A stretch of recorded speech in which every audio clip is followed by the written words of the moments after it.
Bien-aimés dans le Seigneur, Shalom, que la grâce et la faveur de Dieu vous soient multipliées. Qui est le Saint-Esprit? Le Saint-Esprit est au-delà.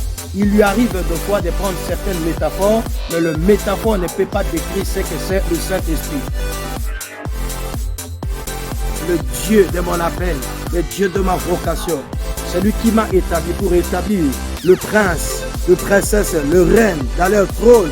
Le moment est arrivé où le peuple de Dieu doit vivre la véritable bénédiction de cette période où nous sommes en train de célébrer la fête de l'Ascension, la fête de la Pentecôte, la venue de l'Esprit qui est la fête de la moisson.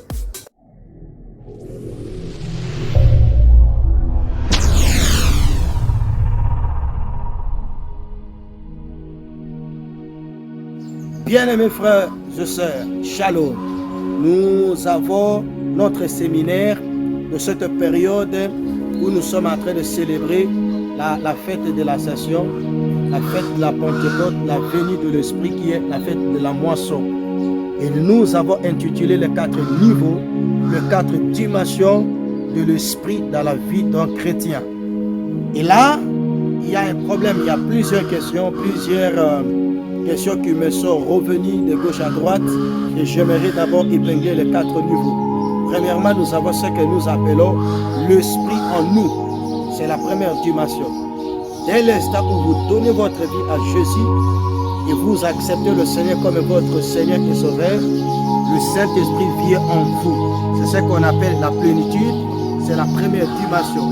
Deuxièmement, le Saint-Esprit avec nous. Le Saint-Esprit avec nous, c'est la dimension d'Emmanuel, Dieu parmi nous. Troisièmement, c'est ce qu'on appelle l'Esprit sur nous, la dimension de l'onction qui vient sur nous. Et quatrièmement, l'Esprit dans le monde. Et dans chacune de ces 4 dimensions, il y a une explication logique. La première dimension que nous avons dit, l'Esprit en nous. C'est l'Esprit en nous qui produit la sainteté, la vie de Dieu, qui produit le fruit de l'Esprit. Voyez-vous? Qui produit le fruit de l'Esprit. Et c'est cette dimension est cruciale dans la vie du croyant, dans la vie du chrétien, parce que nous sommes appelés à produire le fruit de l'Esprit. Nous sommes appelés à mener la vie de Dieu. Et la dimension de l'Esprit en nous fait de nous des enfants de Dieu. Fait de nous des enfants de Dieu. Change notre caractère, notre manière. Le Saint-Esprit n'est pas une force, n'est pas une simple force, n'est pas une simple sensation. Le Saint-Esprit n'est pas une chose. Le Saint-Esprit est au-delà. Il lui arrive de fois de prendre certaines métaphores, mais le métaphore ne peut pas décrire ce que c'est le Saint-Esprit. J'aimerais vous dire que le Saint-Esprit est le consolateur. Le Saint-Esprit est une personne. Le Saint-Esprit, en réalité, le Saint-Esprit est Dieu. Et vous qui autrefois étiez en train de penser que le Saint-Esprit était justement une force, une simple sensation, j'aimerais vous dire que le Saint-Esprit est le consolateur. Le consolateur, c'est celui qui est venu pour aider les personnes en difficulté. Les personnes en difficulté et le consolateur vient pour rester permanent avec la personne qui est en difficulté. Le Saint-Esprit, depuis sa venue, depuis le jour de la Pentecôte qui a eu lieu à la chambre haute, jusqu'à ce jour, nous sommes dans cette dispensation, la dispensation de l'Esprit. Le gouverneur de cette dispensation, c'est la merveilleuse personne du Saint-Esprit. Donc, deuxièmement, le Saint-Esprit est une personne. Il a tous les attributs qu'un être humain peut avoir. Il a tous les attributs qu'une personne peut avoir. Le Saint-Esprit est Dieu.